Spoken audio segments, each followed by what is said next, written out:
বন্ধুরা 23 জন প্লেয়ার নিয়ে আইপিএল 2024 দল গঠন করেছে Kolkata Knight Riders. Kolkata Knight রাইডার্সের দলটা আইপিএল 2024 ডেঞ্জারাস হতে পারত, বাট দুটো পজিশনের জন্য কিন্তু কলকাতা নাইট রাইডার্স বিপদে পড়তে পারে।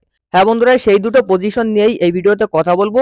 তো সম্পূর্ণ ভিডিও দেখুন আর ক্রিকেট সংক্রান্ত সমস্ত আপডেট পেতে আমাদের চ্যানেলটি অবশ্যই সাবস্ক্রাইব করে রাখুন। বন্ধুরা 23 জন প্লেয়ার নিয়ে দল গঠন করেছে, যেখানে 17 জন ইন্ডিয়ান প্লেয়ার রয়েছে এবং 8 জন ফরেন প্লেয়ার রয়েছে। তবে কেকেআর এর টিমে কিন্তু বড় দুটো সমস্যা রয়ে গেছে। এই দুটো সমস্যার জন্য কিন্তু কেকেআর আইপিএল 2024 ভুগতে পারে, যেটা কিন্তু গত দুটো সিজনেও হয়ে এসেছে। প্রথমত দেখো, কলকাতা নাইট রাইডার্সে 3 জন ওপেনার রয়েছে। এই ওপেনিং এ একটা সমস্যা কিন্তু গত দুটো বছর ধরে হয়ে আসছে। ওপেনিং ঠিকঠাক মতো কিন্তু কলকাতা নাইট রাইডার্স সাজাতে পারছে না। বিভিন্ন প্লেয়ারদের কিন্তু ওপেনিং এ ট্রাই করেছে কেকেআর। শেষমেশ রহমানুল্লাহ গুরবাজ, তারপর হচ্ছে জেসন রয় এবং ভেঙ্কটেশ আইয়ার, এই তিনজনের প্রতি ভরসা রেখেছে এবং এই তিনজনকেই কিন্তু দলে রেখেছে ওপেনার হিসেবে। তো প্রথমত জেসন রয় কিন্তু এই মুহূর্তে ধারাবাহিকভাবে পারফরমেন্স করতে পারছে না, যে কারণে সে ইংল্যান্ডের টিমের থেকেও কিন্তু বাদ পড়েছে। ইংল্যান্ডের এখন কিন্তু 3টে ফরম্যাটের কোনো ফরম্যাটেই জেসন রয় খেলে না।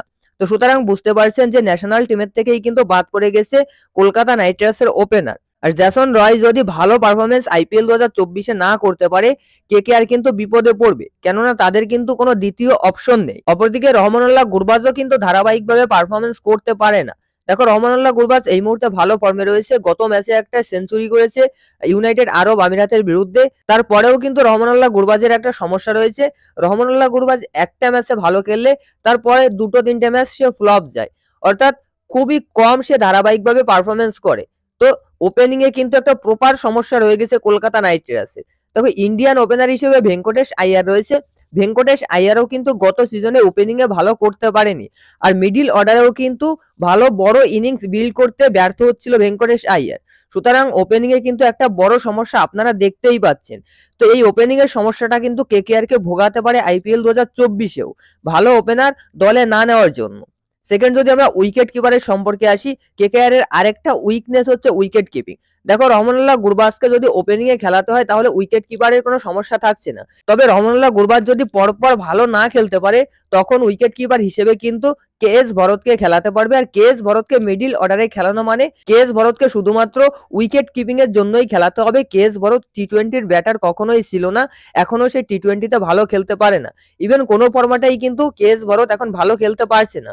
সুতরাং বুঝতেই পারছেন, গুরবাজ যদি ওপেনিং এ ফ্লপ যায়, তাহলে উইকেট কিপার হিসেবে কিন্তু মিডিল অর্ডারে একজন ভালো প্লেয়ারকে বসিয়ে সেখানে কেএস ভরতকে শুধুমাত্র উইকেট কিপিং এর জন্য খেলাতে হবে। আর তৃতীয়ত আরো একটা সমস্যা রয়েছে, সেটা হচ্ছে বিদেশি ফাস্ট বোলার হিসেবে মিচেল স্টার্ক এবং গুস আটকিনসন দুজন রয়েছে। মিচেল স্টার্কই কিন্তু কলকাতা নাইট রাইডার্সের একমাত্র ফাস্ট বোলার রয়েছে। দেখো, ইন্ডিয়ান যেসব 3-4 জন ফাস্ট বোলার রয়েছে, তাদের ভিতর প্রপার ভালো বোলার কিন্তু কেউই নেই। গত সিজনেও কিন্তু কলকাতা নাইট রাইডার্স ফাস্ট বোলারদেরকে নিয়ে ভুগেছিল। খুব একটা ভালো পারফরমেন্স কিন্তু গত সিজনেও ফাস্ট বোলাররা করতে পারেনি। এই সিজনে চেতন সাকারিয়া, হর্ষিত রানা, বৈভব অরোরা, সাকিব হুসাইন, এই কয়েকজন ফাস্ট বোলার রয়েছে, যার ভিতর কিন্তু একজনও প্রপার ইন্ডিয়ান ফাস্ট বোলার না। সুতরাং এই সমস্যাটাও কিন্তু হতে পারে। মিচেল স্টার্ককে কিন্তু একাকেই কিন্তু হাল ধরতে হবে কলকাতা নাইট রাইডার্সে। আর এই যে 3টে পজিশনের কথা বললাম, এই 3টে কিন্তু ক্রিকেটের সবচেয়ে গুরুত্বপূর্ণ পজিশন। এই 3টে পজিশনের প্লেয়াররা যদি ফ্লপ যায় বা ভালো পারফরমেন্স করতে না পারে, টিম কখনোই কিন্তু এগোতে পারবে না। যদি এরা ভালো পারফরমেন্স করে তাহলে অবশ্যই কলকাতা নাইট রাইডার্স একটা ভালো পজিশনে যাবে।